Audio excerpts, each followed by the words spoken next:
Today's guest, we have Steven Nelson, who is the host and does play-by-play at MLB Network and NHL Network. Steven, thanks for coming on. Hey man, it's good to be with you. I appreciate you inviting me on, man. I love the background. It's much better than my shade here. I had to do it, because you've been repping for a while at MLB Network, so I got to support. I got to put the back. I had either Studio 3 or Studio 42, and I had to wear the jersey too. One of my favorites, Alex Gordon. My favorite guys. Hey, 42 is like the biggest playground in sports television, so I appreciate that. Yeah, I was there one time and I got to walk around there. On TV, it looks huge, but in person, it is so tiny. It is, and people it's really hard to go yard in there. People think like all the big league analysts, right? Yeah, it's all over the place. Like the lights, the ceiling is low, so you have to hit straight lasers, like frozen rope line drives, and they're good enough to do that. Yeah. We if you throw one of us hacks in there, we're trying to get the ball in the air and just they hit this. That would have been a home run for sure. They just hit the light. So yeah, HR can shoot at the left field easily. Yeah. But it's awesome, man. Like working in there, you gotta just picture. You look around and just soak it in. Make sure you understand where you're at and all the things that you can do in there. It's cool. So before we get into the place you work at now, which is MLB Network, I would love to learn about how you got your career started. Now, to start your career outside of college, your first real gig, from what I read from your LinkedIn, is that it's the LA Angels and the Anaheim Ducks doing the same job as a camera operator / entertainment productions job. So what I find it interesting is that all these anchors I've interviewed lately or people I've talked to is that, what I've learned from is, you want to be in the industry and be that anchor or be that reporter, whatever your goal, you have to be able to do everything. Sure. So talk about your first job working out of college with the Angels and Ducks. Yeah, so that was a job that I got in college. So my sophomore year, I went to a small school called Chapman University. It's got a great film school, and within that, a television broadcast program. And Angel Stadium is down the street, 3 minutes away. So there were some alums from the film school who worked there, and it was just kind of one of those things. Luck and timing, a huge theme in life, is definitely my career. They were looking for, part-time employee to be a part of the entertainment production, game day production staff. And what that is, for anybody who doesn't know, it's basically whatever you see on the Jumbotron. That's our staff. So yeah, it was, working cameras, high home, high first base, the lower third base camera wall right next to the Angels dugout. You're just, you're kind of, for me, it was just understanding and appreciating how to get a good shot. So it wasn't just all right, let's just find the dancing kid in the stand or the kissing old couple in the stand for Kiss Cam. For me, it was all right, well, how can I perfect this zoom when we're shooting the national anthem, or kind of try to tell a story with that. So and it seems like it's ridiculous. You're just working the Jumbotron. Well, as a college student, I was really just trying to immerse myself in all things production, because as you said, yes, I wanted to call the games in the press box one day, but I understood quickly that I needed to know as much about the behind the scenes as I was trying to learn in front of the camera. Yes. Yeah. Because then, and I have a broken record saying this and talking to students, because I believe it's just important. It makes you better. And then beyond that, you just have a greater appreciation for the production as a whole. So if I know what the camera operators are going through and the traffic that they're getting in their ear from the director, producer, then, I can kind of feel where I need to be. If I know what the editors had to grind over with the tape and the cuts and just the understanding how you're editing the music sometimes, or you're editing to a point, all right, Harold wants to talk for 30 seconds about this, but he wants to go a little bit longer on that. well, then you know kind of the flow of a breakdown and where we're going and where I can kind of formulate a question or a jumping off point coming out of the tape. So all those little things like in the weeds, like that helps you big picture when you're trying to be an on camera or behind the mic as a broadcaster. At first, I'm sure you were like, I hate this. I want to do what I want to do. And then you're young, you're just a young kid in college and you're doing all the stuff you want to do or in college, but now your firsthand experience. I mean, it's honestly amazing that your firsthand experience is with a professional team, which not many people can say that they did that. I mean, I was my senior year of college. I was playing baseball, college baseball, and I was working for the Giants. So I had something like yours, and also mine was production behind the scenes, just like you. And it definitely has helped me out because now I have this understanding of, everything's got to be on time, writing scripts, cutting to breaks, cutting camera angles. And that absolutely has helped you just from watching you on TV now.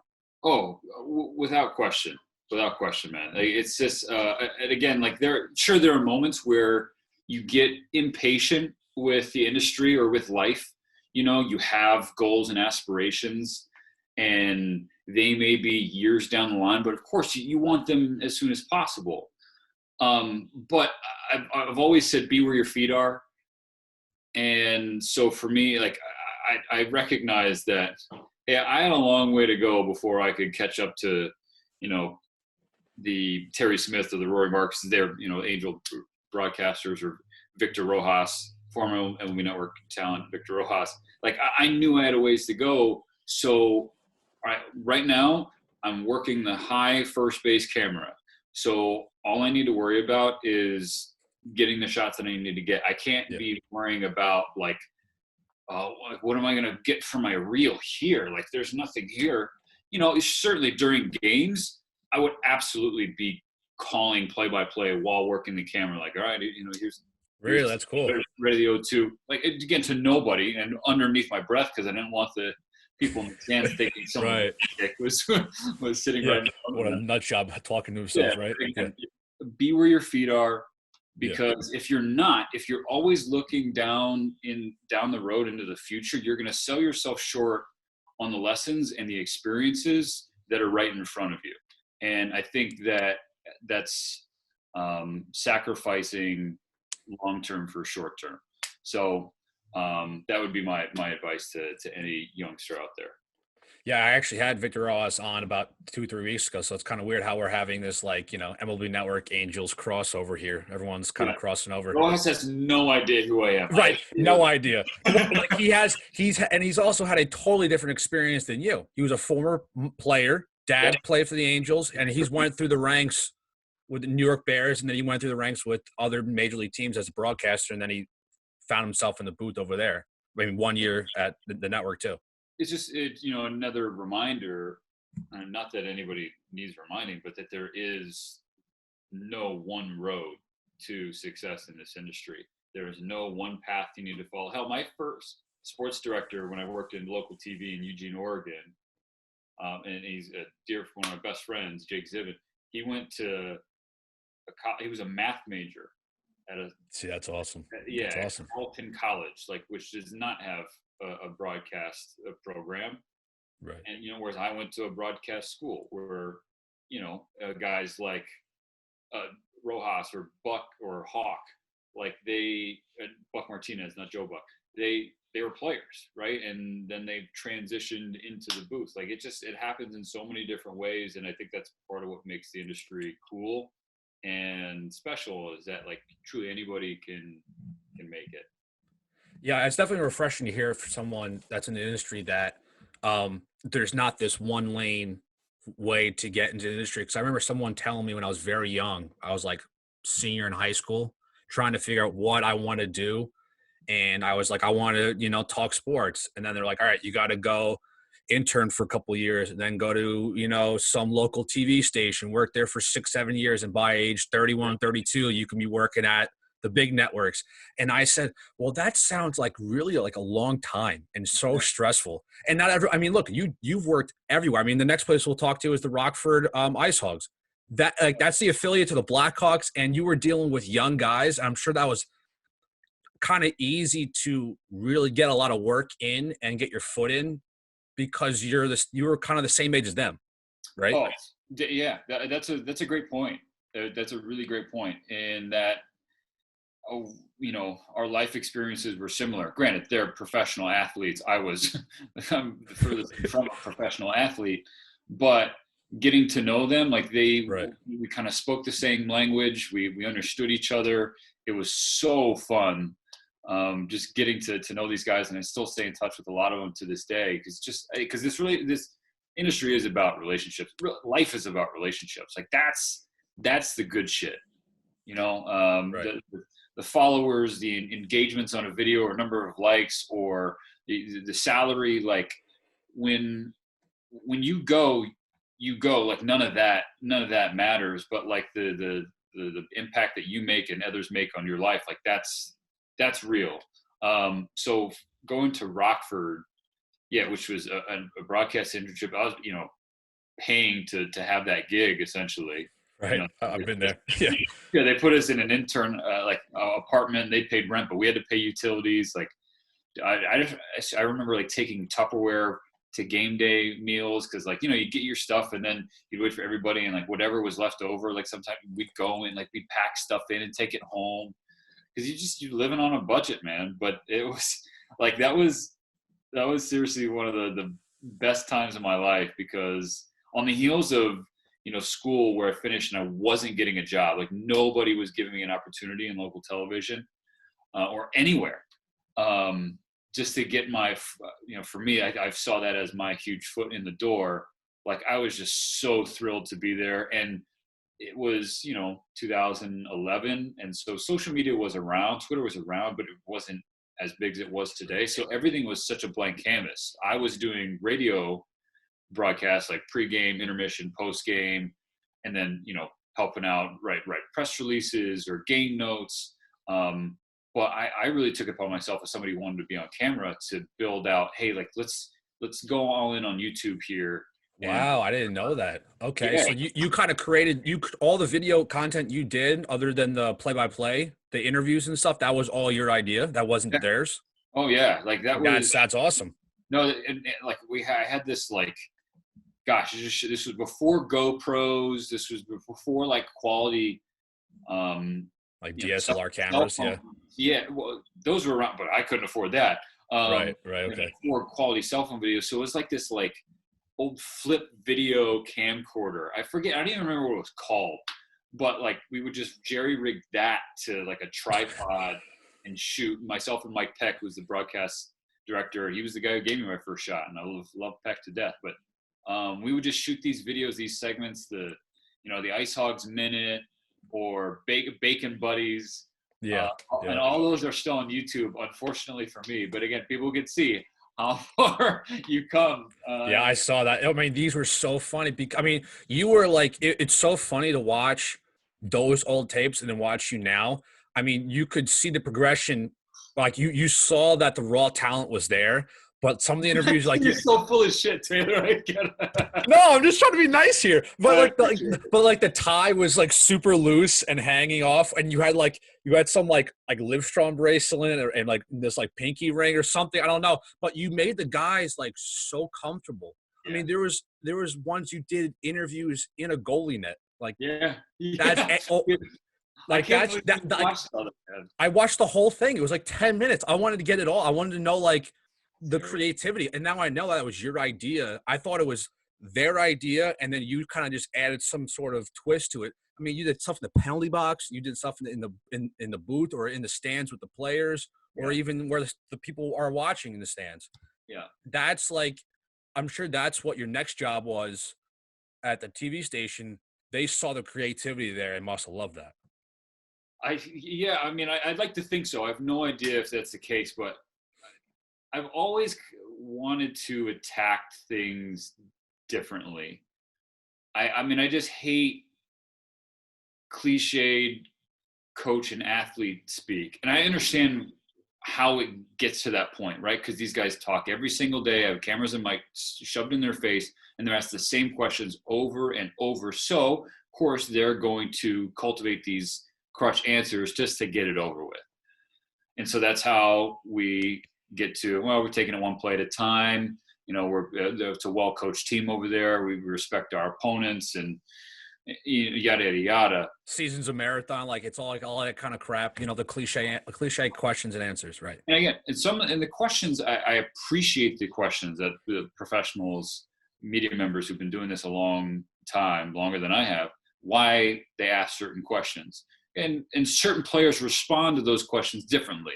Like, you get dudes who are super media savvy and they'll be thoughtful no matter what you ask, and they'll give you something. And then there are others who, well, no, that doesn't matter. So something I learned early on was the 3 E's, right? Entertaining, emotional, educational. If it's not at least one of those 3 things, you shouldn't be putting that on the air. It's a waste of everybody's time. It's a waste of airtime. So in my mind, as a host or a broadcaster or an interviewer, I'm trying to make sure that whatever I ask, the answer is going to check those boxes.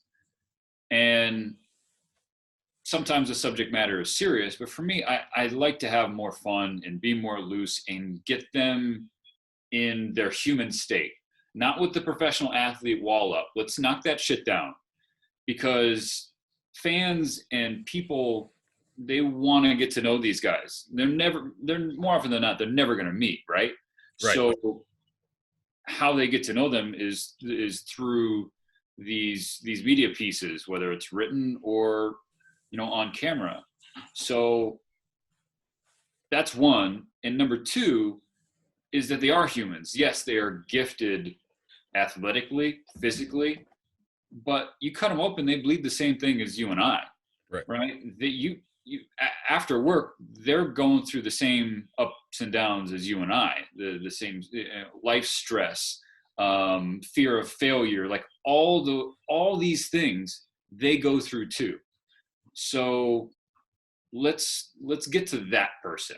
And sometimes it's a success, and sometimes we get there and you feel good, and sometimes you don't. And like, listen, to each their own. Like, they're individuals. They have the liberty to answer in any which way they want.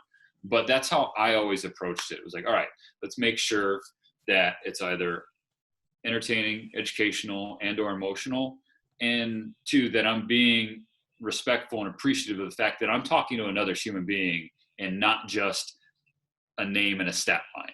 Because I do think that that's how a lot of fans and people look at athletes, is that they are what their numbers are, they are what their bio says, and they are what we see in the highlights. And that is just simply not the case. And I think they actually appreciate it at the end of the day. It's because, like you said before, these guys go through it every single day. It's half their job. They sign up to be a professional athlete, but they don't realize that the other half is the question and answer, the BS PR things they have to do. If it's like, you know, doing the stupid commercial, or just have to do this weird panel interview that they don't want to sit through, but they have to do it because it's part of their job. And I realized early on, like, one thing, I'll shout out Chris Atterbury, who's the in-studio host for the Twins. He told me early on, said, Taylor, look, you're going to be interviewing these guys every day. They're going to remember your face, but might not remember your name. Make sure they remember your face. And when you're doing these interviews, don't go up to them when you need them. If you're walking by somebody, just dap them up, say like, hey, what's up? How are you? Just the little things that are going to get you through. And then once they go 0 for 4 or 4 strikeouts and make they drop the ball to lose the game, they'll maybe talk to you about it because you made this nice small talk, or you've talked to something other than baseball. Like, I've talked with Mitch Garver and Steven Gonzalez about Fortnite, and Trevor May about Fortnite and gaming and what their dogs are doing, whatever. And it made my job like so much easier, and they were willing to talk to me whenever. Yeah, there's a lot there in what you're talking about, because what I think the majority of folks would view as small talk BS like it's the foundation of a relationship, or maybe an acquaintance, but that's it. You're planting seeds and just letting them know, hey, like, this isn't purely transactional. Like, I am genuinely curious about, your day, how's your family, like your hobbies, your the things that make you tick. And sure, we're going to talk ball every now and again, but I'm also curious about that, because like, you seem like a good dude, like you're a good person. I would like to get to know you a little bit. Right. And I think that that's something that can be applied in networking as well. If you're just talking to people when you want or need something, people see that. It's easy to sense that. Now, people may choose to give back despite that, and I think that's a good thing to do. That's putting good energy out in the world. But like, if you approach it from a good place of, hey, just checking in here and there, like nothing, like your contract's not coming up soon, you're not looking for a new gig, you're not looking to jump from one station to another, you're just, because then when you do want to have that conversation, exactly, foundation's been laid, and it's a much more comfortable ground to walk on. Oh yeah, and it was, and I'm going to say this, and I was always afraid of saying this during these interviews whenever I talked about this topic, but I really don't care anymore. I had I want your opinion on it. I had this midterm evaluation, right before the All-Star break ended, when I was working with the Twins, and they said a lot of my things were going good. Your interviewing is great. You're getting all your stories done. And then they said that I was being too friendly. Mm. They thought I was trying to be friends with them, which is clearly the one thing you're not supposed to do, right, is be friends with them.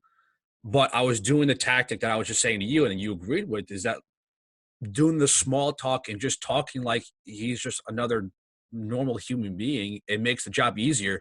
And I legit just nodded my head. I said, okay, I'll work on it. And I walked out, and I was MFing. I was like, are you kidding me? Like, I was so distraught about it. I thought about it for a couple of days. I was like, that's not what I'm here to do. And like, do I enjoy get my stories done and the certain stories that I pitch? Yeah, because it's been a dream of mine to interview Mike Trout. It was, and I did it, and it was amazing. But like, I'm not trying to be best friends with Trout. I'm just trying to get my job done. And make it, or interview Mauer or whatever. Just trying to get it done, but make it as easy as possible for me and the person I'm interviewing. Oh, yeah, man. Listen, I understand journalistic integrity and the importance of objectivity in this thing. I do. I get it. But it's not mutually exclusive. You can be yourself, just be that kind, like, fun-loving, get-to-know-you person, and then also be able to do your job. Because, like, if you have a conversation with Trevor May, who's, again, one of the more likable dudes in Major League Baseball. Right. You talk to him about games, yada, yada, yada, and you guys strike up a relationship or a rapport or whatever, that's great. But if Trevor May blows a game, like, that can't and shouldn't and probably didn't prevent you from walking up and asking him about it. So if it does, then that's where it's a problem, because you can't just be talking to Trevor May about, playing video games on Twitch, or, hey, like, we'd love to hang out, something. Right. Hey, that I understand the problem. But if you're getting your job done, like, and also just being yourself, then I don't see the problem. I disagree with that. But listen, the fact of the matter is, in all walks of life, this industry is not an exception to this.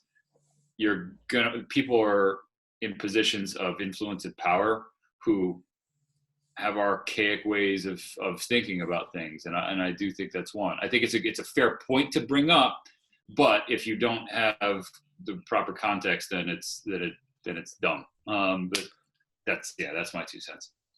Well, we have now 4 cents, so this is perfect. That was a horrible joke. I'm going to cut that out. Anyway, I know I got to leave it now. All right, so your next job, you are now on live TV, and you were doing all your stuff with the Ice Hogs, learning how to do everything, producing, editing, whatever, and now you bring it over to live television, being the sports director and being that guy, covering Oregon sports. You're moving everywhere. So now you're in Oregon, which a lot of people, I can tell you, maybe if you can guess how many people, if you had talked to 15 people, could you tell them, point out where Oregon is? I'd hope so. I hope so too. I'm just saying, because no one thinks about, I want to be the Oregon sports reporter or cover Oregon sports. When you were covering them when sports in Oregon were hot. I mean, Mariota was the quarterback, and Oregon State baseball was really, really good. I mean, they still are good now, but you're covering good sports every day. I knew people. I went to college with a guy who was from Oregon. That was my only experience in the state of Oregon. That was right. But you learn in this, you got to go where the opportunities are. And when I was from Southern California, when the Rockford thing came up, I asked myself, like, how would I feel if I said no? I'd probably regret it. All right, off to Rockford. Coming back to the West Coast after the 1-season internship with the Ice Hogs, get the call from Eugene, and I'm like, Eugene, Oregon? Like, Pacific Northwest? Like, again, I know where it's at. I've heard of it. I'm sure it's a lovely place with great people, but I asked myself, how would I feel if I said I would totally regret it?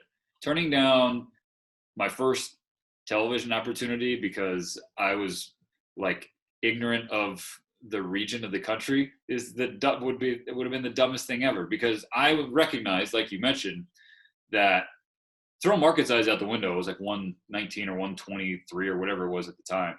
You have two Pac-12 schools within 45 minutes of each other. You have Portland an hour and a half up the road, which has the Blazers and the Timbers and the Thorns and the Winter Hawks, the WHL hockey. Like there's stuff there for me. Like, if I'd thought about other local markets that I'd applied to and the things that I would have been covering there, and sure, some of the market numbers might have been higher, which I know young students, they get fixated on that.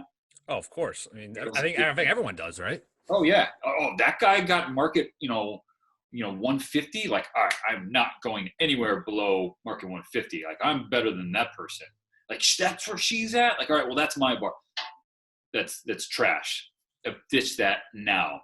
Go when a door opens and it's a good opportunity, run through it. And so that's what I did with Eugene. I had the phone call, and 2 weeks later I was driving up the coast of California to move to Oregon. And after 2.5 years there, I could confidently say that it is the most slept on region of the country. The Pacific Northwest is really awesome. It is gorgeous, and again, the sports are great. Like you mentioned, Marcus Mariota became a star right then. Like the Olympic trials, that was the first thing that I did. So Ashton Eaton, kind of on his way to Olympic glory.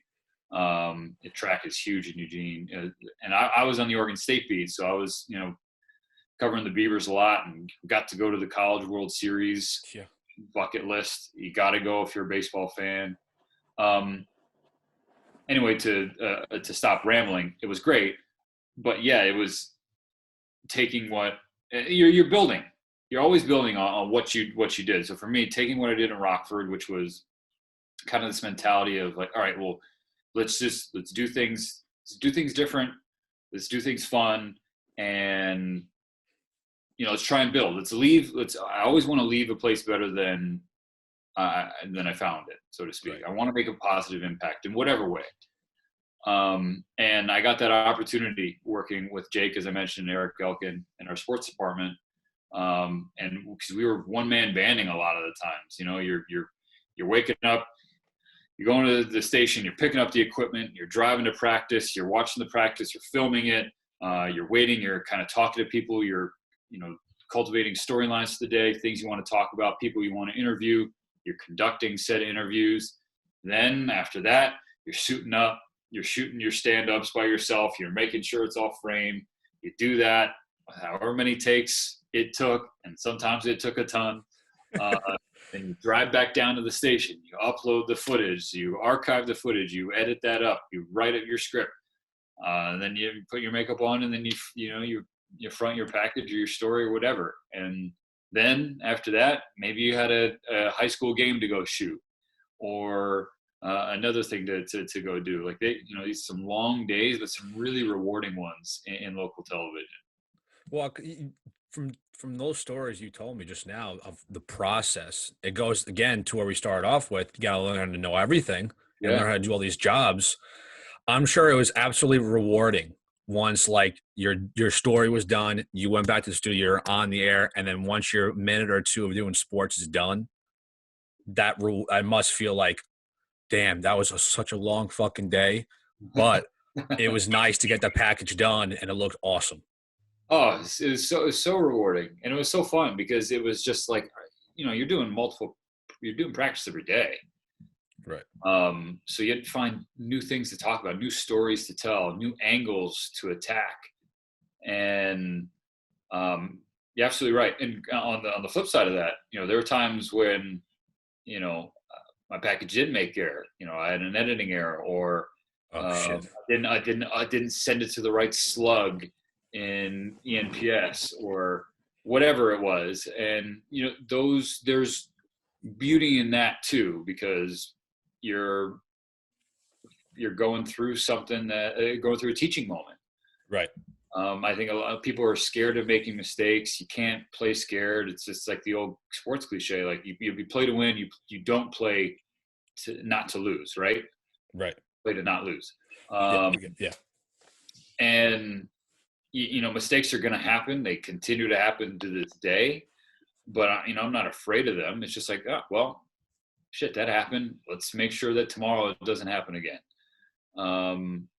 So even with the highs, they were good. There was a feeling of accomplishment you talked about, but even with the lows and the failures, like there's something there that shouldn't be left behind. So after those 2 years, you learned all this stuff. You did it so much. You hit Bleacher Report. That must have been a absolute wild move because, like we talked about, coming from all over the place, and then this local television, and then you go to a huge sports online publication and network, and they ask you want to do some on-air content with us. And people have to remember when that happened in 2014, Bleacher was not then what it is now. Right. Now it is a juggernaut of a brand and a digital sports empire. Like I'm certainly biased because, I work there and a lot of friends still do. It's the best in the business at what they do. But back then, like it was a question mark for me, like, cause I came up in a generation where you kind of touched on at the beginning of our chat here. You go to a market for a couple of years, and then you go to a little bit higher market for another couple of years, and then you maybe hope to go to a mid-level market for a couple of years, and then it was like a slow climb up the ladder. And Bleacher was a place that I like wrote for when I was in college, right? Because it was like unpaid contributors, and the top 10 lists or top 5 lists or whatever, rankings. And I was like, Bleacher Report, like, what? And they're like, no, it got bought by Turner. They're putting legitimate resources into this. Like this is just a huge opportunity. It's in New York City. So I was like, all right, hell yeah. Like, let's do this audition. Like at the very least, I was going to go for the audition just for the experience. I'd never had one of those. And I knew that if I wanted to get somewhere in the industry, I had to know how to nail an audition or at least go through it. So I went there, it was so much fun. Chris Sims was the analyst, and I mean, he just made it so easy for me. And I did well. Like I thought it went well, but I saw some of the people who were in there auditioning. I'd heard some of the names, and I was like, they're not hiring some schmuck from Eugene, Oregon to come work here. But that's okay. I just wanted the experience of the audition.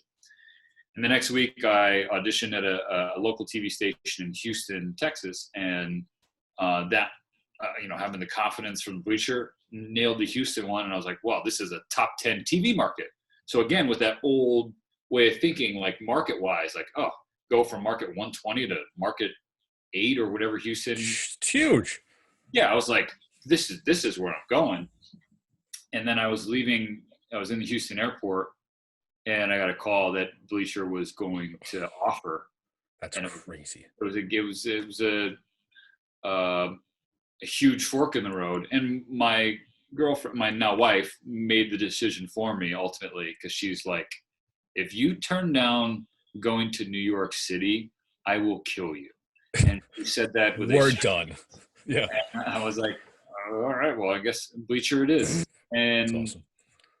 That changed my life for the better, because, you know, all my old stuff is on YouTube, for better or worse. And there's a turning point once I got to BR, because I really felt like I found who I was. I found my voice as a broadcaster. I've said it once, I've said it a million times, but I found my voice at Bleacher.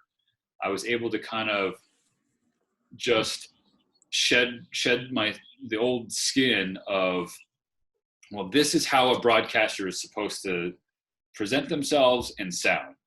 And there's a certain cadence and a certain pacing and a certain gravitas in delivery when you're on air as a broadcaster.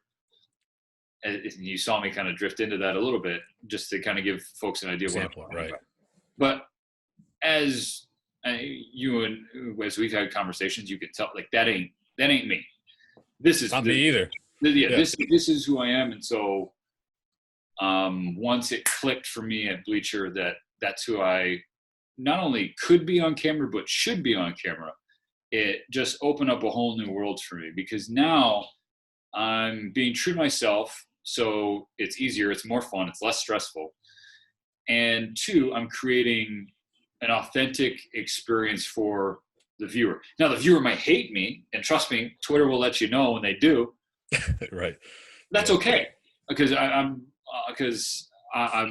again, this is who I am, and I'm not for everybody. You know, you're not for everybody. Joe Buck's not for everybody. Insert broadcaster here, not for everybody. But I think that's the vocal minority. The vast majority of people will watch and see, okay, this is who they are all the time. This is an authentic human experience. Maybe I think I'm going to come back for more. I'll see what they do the next show. It's about relationships again. And yes, in this day and age, it's digital, so or through social, so it's impersonal. Right. A lot of times, but it's still a relationship nonetheless. And again, that's a byproduct of being yourself. So you may hear it over and over again as a young broadcaster. Hey, be yourself. Find your own voice. It's totally true. It happens at different points in people's lives or careers. But once it happens, it's a liberating, exciting, and freeing experience. Yeah, I mean, you're a very relatable guy once it comes to television or on social media, because it's like, personally me, if you're taking yourself way too serious on a topic like, you know, who's better, Jordan or LeBron, if you're taking yourself serious, first of all, that conversation we should never talk about again, because it's way overblown. Trash conversation. But the example is that, like, if you're taking yourself too serious, I'm just not going to listen. But the thing is, you're very relatable. And the thing is that I've picked up on your career from MLB Network. And the thing I liked from you is that you had this whiteboard idea. And I researched, I'm like, where did you get this start? So I saw, you of course can correct me, was it Bleacher Report that you started this out? And I don't have a whiteboard, but I have my iPad, and I wrote my message, # don't mess this interview up. Yes. Boom. I had to put something there. So look, you have # snacks, you know, whatever, or the # Jackie42. But I saw that and I was like, that's funny. It's different. And look, you like mine. I mean, like, it was like, it's not bad, right? I mean, you did a great job starting it off. But where did you get the idea when you started doing that at Bleacher? Yeah, so it's not like a truly like special, you know, eureka invention moment. It was simple. It was simply trying to cover the Apple on my laptop, and I didn't want to use a sticker or like a note card that had, you know, the BR logo on it. I was like, I want to do something different. Like, we're doing all these live shows on social media. let's find a way to kind of reach through the screen and build a relationship with the viewer. I'm gonna beat that hammer into the ground. Like I just wanted to engage and make folks feel like they were a part of the show and they were a part of what we were doing, because we were trying to build a community, and we ultimately did. I truly believe that, and I'm proud of it. At Bleacher, where it's just like a fun atmosphere where all these sports fans from all over the country, all over the world, in different walks of life, different backgrounds, were just kind of uniting on a Facebook live stream or in the app to enjoy and love sports. So for me, it was like, all right, I got to cover this laptop up because Apple ain't paying for the advertising. That's what we always do. Right. So I just kind of bought one at the local, drugstore, and took some gaff tape from the studio and just jerry rigged it to my thing. And it just became like a part of my shtick, I guess. And I get, like, in hindsight, I do need to pay homage, pay respects to Woody Page, because, he had his chalkboard doing, on the Horde on ESPN. And I wasn't thinking about Woody when I was doing the whiteboard, but somebody brought that up one day. I was like, oh yeah, you know what? I guess I am kind of infringing on his thing in a way. So I want to give proper respect to Woody, but it started at hashtags, and then it just kind of evolved into like whatever, just writing chirps that people would send at us, because that's cool. If somebody would hate on us, we always thought like we're gonna single them out and love on them. Like Brian would be like, "Oh, who are these two jabroni? Like these guys are idiots. I can't believe you're watching this." And then we'd be like, "Hey Brian, hey, thanks for watching the stream, man. Wherever you are, sending love to you and your family today. Like thanks so much for the positive energy." Like totally nice. Just kind of ironically chirp him. And then Brian's next thing would be like, "Yeah, these guys, I'm just messing with you. Like these guys are fun." And then Brian would come back the next show. So it was just a way to do that, and I do it less now because I'm not allowed to in certain areas use the whiteboard, which kills me. But I haven't given it up. It's still attached to my laptop, and it'll live on. I think for the remainder of my career. But don't mess. You're not messing this up. Oh, I know. I think it's a hashtag I'm gonna live by for the rest of my life. Just says, don't mess up this interview. Try not to suck is a life motto of mine. Try not to suck. There we go. One more question with Bleacher, and then we'll get into MLB Network. You interviewed some of the best athletes all around in every sport. I mean, there was a Cal Ripken Jr. interview with him and Ron Darling. I want to say that. And there was the Steph Curry. But the ones that I thought was really funny, you did two of them with the same guy. It was a year apart. Do you know what I'm thinking of? Two of them a year apart, same guy at Bleacher. Very funny. It could be Roenick. Well, yeah, there was that, but it was Melvin Gordon. Yeah, MG. Yeah, that's my guy. Can you talk about both those interviews and how, like, he even acknowledged that, oh, you waited another year for that. So if you want to talk about those two. Yeah, so 2015, the NFL rookie premiere.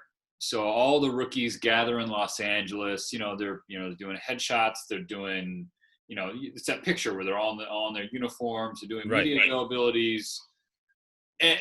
Anything you can imagine. So we were there and we were interviewing some of the headliners. So we tried to get Jameis Winston and Marcus Mariota, and it was just kind of a car wash of people. I'm trying to, like, Devin Funchess, Jamison Crowder, Bryce Petty. Like it was just Bryce Petty. Jeez. Like all over the place. It ran the gamut. So Melvin sits down, and we're doing this kind of ridiculous interview. We're just kind of asking a bunch of questions that will be clipped off into kind of videos for the app. And after we do the interview, then we have another kind of activation that we were doing, which was cutting WWE promos. So we'd have all these guys, Brett Hundley and Jordan Montgomery. Bryce Petty, all these guys. We had this WWE Championship belt, and they would all kind of have the stage to cut their own promo, and nobody came close to the level of Melvin Gordon. Like, respect for the craft and the microphone. Like, I was playing the Mean Gene Okerlund, R.I.P. To these guys to try and set them up for their promo, and Melvin just kind of took over and ran with it, and he was channeling The Rock, so he'd be like, call me a jabroni, and then he asked me what my name is, and I of course knew what he was doing, but yeah, you had to roll with it. You commit to the bit, and I was like, Steven, it doesn't matter what your name is, and it was epic, and that was the foundation for our relationship. Cut to the next season, after he had a year under his belt with the Chargers, we're down in San Diego doing a shoot, like burrito roulette. So we had a bunch of these burritos, and some of them had really spicy sauce. And after the conclusion of the video, I was baiting Melvin with a long con. It's like, hey, he's got to do one more thing. And it was a long day, and he was ready to go home. It's like, hey man, real quick, it's 45 seconds to just kind of recapping the shoot, and then we'll get you out of here. And he's like, oh, okay. So I start off, and I'm like, hey Melvin, first go around with burrito roulette, what'd you think? And you can see on his face, like, he's just like, oh, this is what I got to answer. And he starts, and I'm like, it doesn't matter what you think. And I was like, I got him. And he's like, he waited a whole year to get me back. And that's classic. that. I think that I'll probably put that moment on like my career Mount Rushmore. That was just so fun, and a story I'll cherish for forever. But Melvin's the best, one of the best personalities in the game, and I hope he crushes it in Denver. Yeah, that was hilarious. When I watched that, I was like, oh God, because all these huge athletes, and like, they all have egos, and even when they're rookies, because they were at their peak in college, and then they're like, God, I don't want to deal with this. But like, you always find that one athlete that's going to show a lot of emotion, which is great. And then a year later, the same exact thing happens. It was like I'm honestly, when I was watching, I'm like, oh please, I need to see another Rock thing. I need to see this, and it happened. It was great. So after Bleacher, you killed at Bleacher, and then you're moving to Connecticut, and you are working at MLB Network. We're in Jersey. I'm sorry, Jersey. Connecticut's ESPN. Totally fucked that up. Nice. You're good. Yeah. So you go to MLB Network, and I'm a huge baseball fan, so that is like the holy grail of baseball content. And the background. Yeah, hence the background here. So 2009, it comes up, and then you've working through the ranks, and then you land yourself at MLB Network. You've taken the whiteboard system you have and brought it to MLB Network, and I actually looked up. I have a notes on my panel here of my best moments of what I've watched of what you've done with the panel, like with the whiteboard. Yeah. Was I think I saw the one with who was like you and Kevin Millar. Kevin Millar forgot who you were. And like, no idea. Yeah. There was that one, and other moments like it was the Matty V and Ron Darling. If I had a kid, it was you. And Love Child. Yeah. Love Child. Right.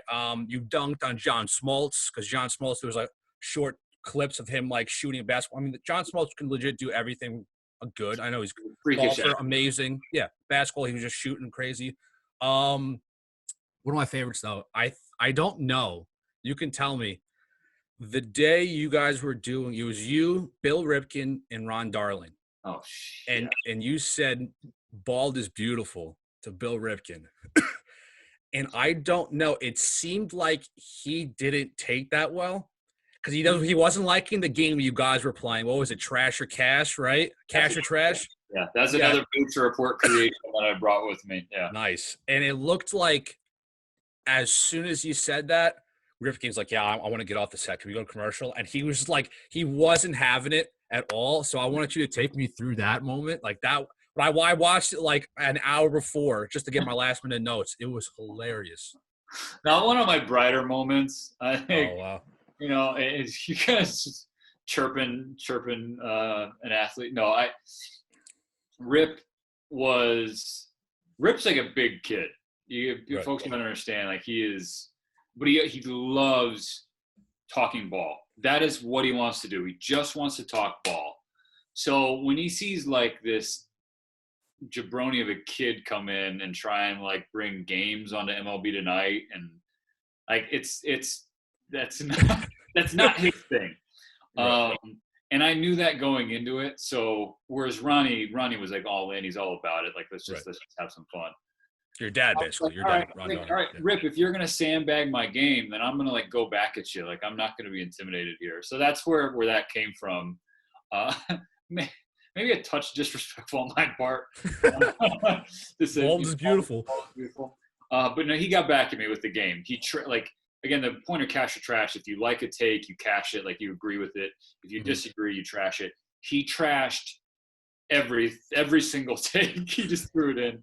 But my favorite part of that whole game was when Ron, who was all in, like kind of got confused, and he's like, he was disagreeing with the take, but he's like, all right, so I'm keeping that. That's cash. And you could see Bill like, no. And I was like, no, you're trashing. Like, oh. And so Bill, like that was just like the perfect moment for him to get back at me. He goes, see, if you're confusing the guy who went to Yale, then you might want to rethink your game. And it was just a nice little back and forth and a fun thing with Rip. But that's what it's about. Like to me, even if the analysts, like if they're outside their comfort zone, I think that's a good thing. I think that's a good thing in life. Like because that's when you grow, when you're in places that you're uncomfortable. So if I didn't mind putting Rip in that situation, because something good came out. Like it was just good fun. But it's about kind of just having those like little human interactions on set, because if you have those engagements together, like then maybe it goes out and then the crew kind of gets involved and they have a laugh or they think it's funny. And then if that's happening, then you got to think that people watching, like they're going to have the same sort of opinion. Yeah, I thought it was hilarious. So so it's like it's an aim small, miss small kind of mentality. Like I'm just gonna focus on the guys next to me and around the people around me, men and women on our crew, and if I can get them to have a good time or get them to be, I can step outside their comfort zone, or then I'm doing my job well. But yeah, that's funny that you brought that one up.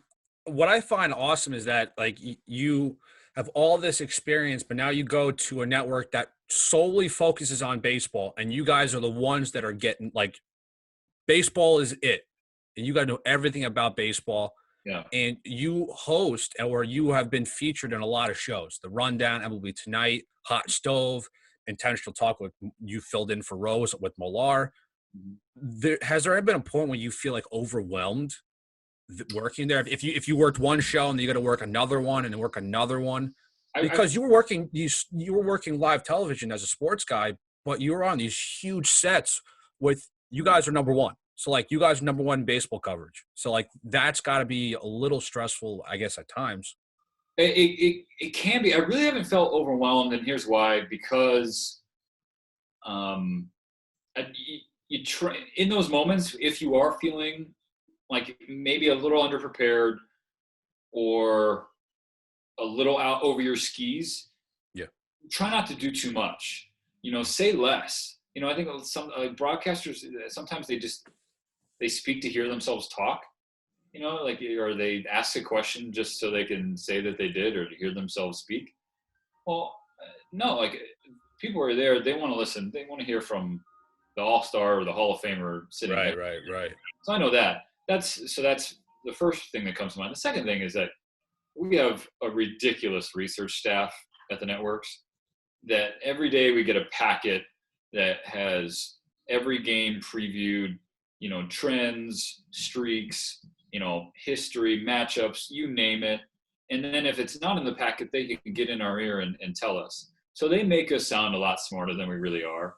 So all the credits to them. So if I'm ever in those moments, like I'm not afraid to ask them, they feel totally comfortable to tell me. Where it can feel a little tricky is because NHL Network it's the same under the same roof, if you have like a week or 2 weeks or 3 weeks straight of working baseball, and then you get thrown on to a hockey shift when you've kind of been unplugged from the NHL for the last few weeks, like that can feel a little much. But again, try not to do too much, say less, and lean on the people that you have next to you. So I think that makes the job a lot easier, kind of knowing that. I think if I were a younger version of myself dropped into some of these shows, absolutely, because I'd probably feel a little overwhelmed and feel like I had to prove I belonged on the set, like I knew what I was talking about. Sometimes it's okay to fake it till you make it, and you may not know player A's ERA, the last week, or his career record against the opponent. That's okay. That's right. And there's a very small percentage of viewers who actually care about that in that moment. Sure, it's interesting, but that's not what they're locked in for. They want to know what John Smoltz thinks of said pitcher with said ERA against said opponent. So it's just kind of knowing your role and not trying to do too much. I have a couple more questions. This one I think means a lot more to you as an Asian American. I listened to the Whole Story podcast, and you asked about like what is a bucket list or goal for yours, and you talked about how you want to host a panel of Asian Americans that are in baseball and talk about how important it is for that community of people. I mean, Dave Roberts said, I'm trying to read the quote right. He said when he was on the change up with you and Adnan, he said, "You had me at Japanese." Yeah. I find that an awesome relationship because I remember you talked about how you went up to Dave Roberts just because I think Kevin Millar, that's what you want to start a relationship with, and then you got into this relationship and talking about your background. So if you had to pick a panel, like right now, who would be on that panel with you? I mean, you mentioned Kurt Suzuki. That's from what I remember, and Roberts. So there's anybody else, former player or current guy? And I'm trying not to have like Japanese bias because I'm half Japanese. So like when I say Asian American, I'm not saying just Japanese American players, whether it's Doc or Suzuki or Keston Hiura, the Milwaukee Brewers, or Christian Yelich, who has Japanese heritage as well. Like it's just with Tommy Edman, you throw in there. Like I that's a great question. I've never actually sat down to think about who. Honestly, like anybody and everybody who would be willing to. Like I would make it a series. Like I don't want to cut people out because we ran out of room at the table. You know what I mean? Because my whole inspiration behind that is hearing about their experiences, and they're all unique. So just because if you have Suzuki in there, but another player is left out, like they're telling two different stories. And my whole thing is I want to know about all of their experiences within this game, because I felt like it's at various points in my life, not as an athlete, but as someone I've played sports and I've been in sports my entire life. Like I have felt like I've had to kind of turn down or turn up my level of Asian. Really? So in certain instances, whether it's in school, being around kids, and you're trying to fit in. And so like, you feel like you need to act a certain way. So maybe you turn down the Japanese a little bit, but then, when you're around your family, or you go visit your mom at the National Museum in LA, like then you're turning it up a little bit. Like, and as I got older, I was like, this is not genuine. This is not me. This is not authentic. Like, why am I kind of like, treating this as like an on and off switch? Like, this is just who I am. So that's where my mind has been in thinking about that concept. And so I wonder how it is for Asian Americans, or, I mean, you can have similar panel for any, background or nationality or ethnicity. If they felt similar in any way, in this game that is a melting pot, but there is predominant ethnicity or nationality presence within the game. So that's where I'm most curious. I think that's also another way of getting to know the player beyond the game, right? Because everyone wants to know nowadays. Oh no, did I lose you? Oh no, we were doing so well. I can see you. Oh, your internet connection is unstable. Oh, that's fantastic. Hold on, Taylor. We were doing so well. Wait. It's like you're locked and I'm not. Oh, I got you. You got me? Oh man, this sucks. It was doing so well. Okay, all right. You're back. I got you. Jeez, I'm sorry. My bad. Oh, no. Technology. It's not your fault at all. Go ahead. All right. So yeah, we were it gives another look into a player personally. I mean, we all want to know the behind the scenes of what the player brings, like if they're into video games or if they're into other sports, but they're like their heritage and their background as a person, that I think we don't see as much in sports in general. No. And here's maybe it isn't a huge part of their life. And that's okay too. I'm not asking them to come on the panel to have this tear jerker, moment. It's I just want to hear their story. And if they grew up and it wasn't a huge part of their life and it hasn't been a huge impact on their game, that's okay too. Right. So but for me, it's just, that it's trying to tug at a common thread that I have with some of these, these special athletes and figures within the game, and see where it goes. I have no vision of what it would ultimately be. I just want it to happen and see what comes of it. That's not a great production strategy, but and I'd cultivate it if I knew that it was. A lot of things have been thrown together before, so I mean, you can throw this against the wall and get it going. That's right. I amen to what you just said. I think, especially nowadays, in this time of uncertainty and when the industry has been totally flipped upside down, I'm a big proponent of throwing stuff at the wall and seeing what sticks. So, yes, amen. All right, so last three questions here. It's kind of, I wouldn't say rapid fire, but they're definitely more of. I'll keep it up for you. All right. So we're going to do start, bench, cut, right game. Kevin Millar, please sack, or Pedro. Okay. Man.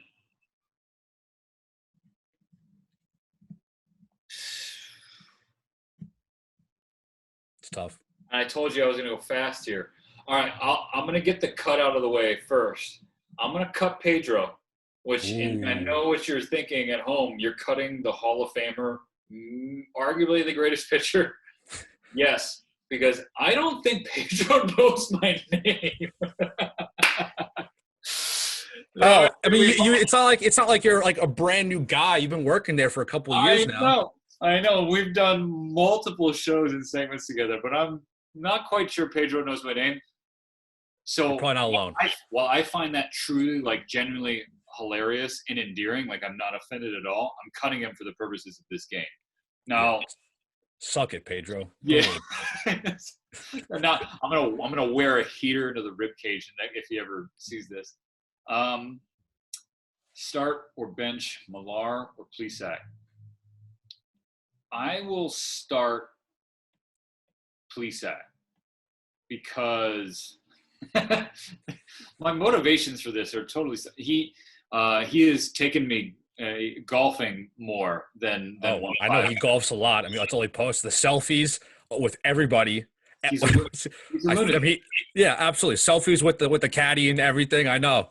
Yeah, and he's a fellow left-handed golfer like I am, and Sac's been great to me since the day I walked through. Not to say that 1-5 hasn't. Millar has been good, but he's getting benched because of the Who incident. You alluded to that video earlier, and I'll share the story quickly.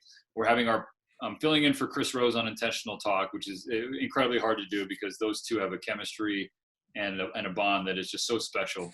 but I'm filling in and we're on our pre-production call in the morning.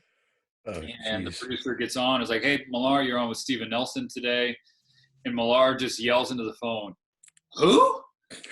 He thought I was a bullpen catcher or like in the Cincinnati Reds bullpen. He didn't know like I was a host at the network. So we turned it into a bit, and Kevin and I are great friends ever since.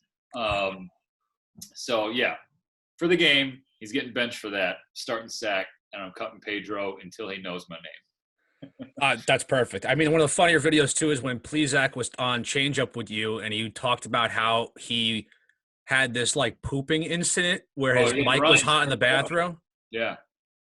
I mean, that's just all perfect. time. All time. Dan is just like, he's got like the kindest energy. He's just so welcoming.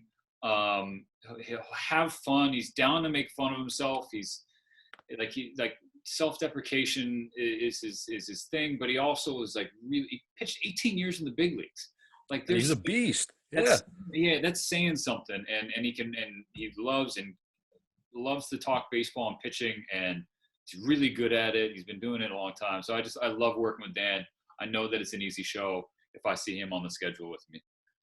All right. Second to last question here is, if you could pick any sports moment in history, either if it's your favorite or just any sports memory in the history of sports, and you change the outcome, what would it be?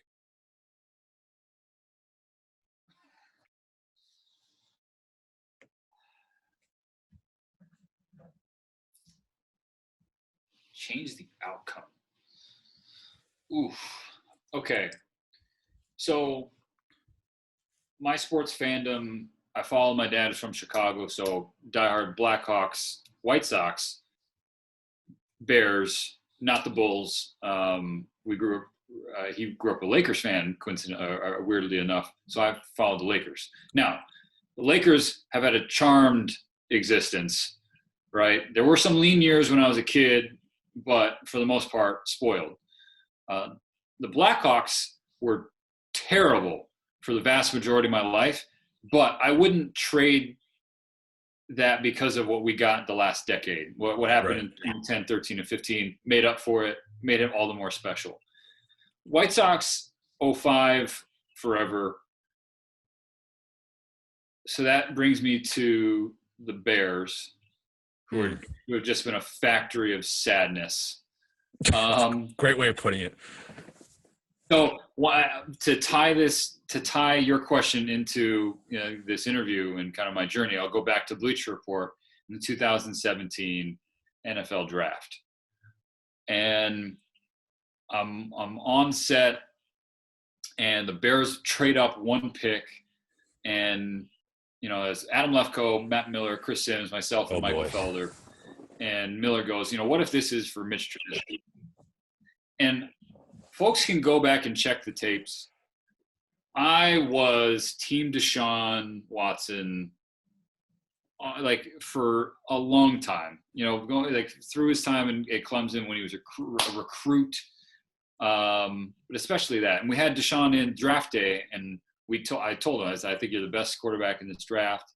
And I asked him, hey, the Bears?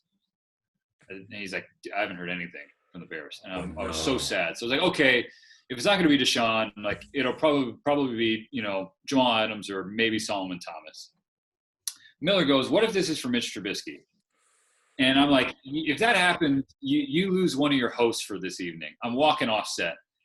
And sure enough, it's Mitch Trubisky. And again, this is nothing against Mitch personally.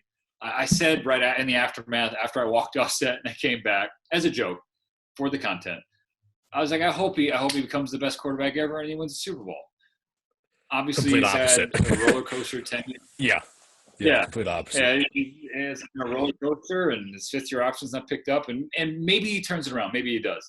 But if I could go back, I think it would be to select Deshaun. And here's the thing. I say that knowing that John Fox was the coach. This is a really convoluted answer, so I apologize. Deshaun may have been successful in that Bears environment, in that situation. And any Bears fan who says Mahomes, that was not part of the narrative back in 2017. You're using the benefit of hindsight, just put Mahomes there. Right. It was if anybody, it would have been Deshaun again, Jamal Adams, or Solomon Thomas. So to answer your question in a succinct soundbite that you can actually use, if I'm choosing one, it'd be to go back to the 2017 draft and have the Bears select Deshaun Watson, or it'd be the U.S. Open at Wingfoot when Phil Mickelson biffed it on the 72nd hole. Me being a Phil Mickelson fan, left-handed golfer. I had just come off the course after one of the worst rounds of my life trying to qualify for the U.S. Amateur. But I was like, well, at least Phil's finally going to get his U.S. Open trophy and have the career grant. Yeah. And it didn't happen. So that also sucked. So those are the two, one's an off-field, not game memory, and one's game, Best answer so far we've heard from that question. And the last one, my podcast, it was so all over the place, but it came back together right at the end. But my podcast is called The End of the Bench. I was a bench player for the majority of my time in playing college baseball. So I wanted to find a catchy title for it, and it's pretty funny. But this is another if you can use memory here, this is a hard one. If you can pick your favorite moment from coming off the bench, a guy comes off the bench, shoots the game-winning 3, or comes off a Kirk Gibson style, something where it's like the heroics. No one thought this could happen. I mean, I had Michael Eaves on this past week at ESPN, and he said when Nick Young went absolutely crazy in a postseason game for the Clippers, and I think he scored like 20 or so points in the fourth quarter coming off the bench. So if you can figure out a story here. Yeah, it's actually a pretty easy answer. I think it's the 2005 World Series, and it's Jeff Blum hitting the home run in extras in Houston to win Game 3. Like, Jeff Blum? The 2005, this is a special year, and this is a special bunch and a lot of misfits. But Jeff Blum? So I think that's and now he's of course a broadcaster down in Houston as a former Stro himself. But that one, that's the first one that comes to mind, and I think it's the best. It led to the White Sox winning the World Series, so it doesn't get much better than that.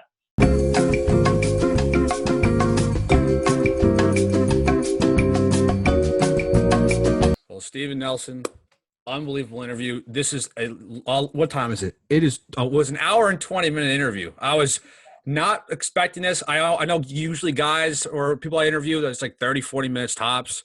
I wanted to do that, but you kept going. So I was like, you know what? I'm so down to go as long as you want, but I really appreciate you coming on. One of my worst habits is I have a tendency to forget when to shut the hell up. I have diarrhea of the mouth too, so I just keep talking and talking and talking. Oh, right. God. But I loved it though, because I love diving in where it's like I don't have to ask the questions. You kind of just do it for me, which is great.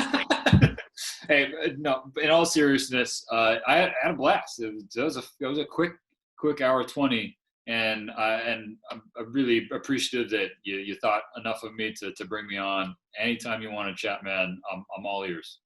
Fantastic. Thanks, man. Take care.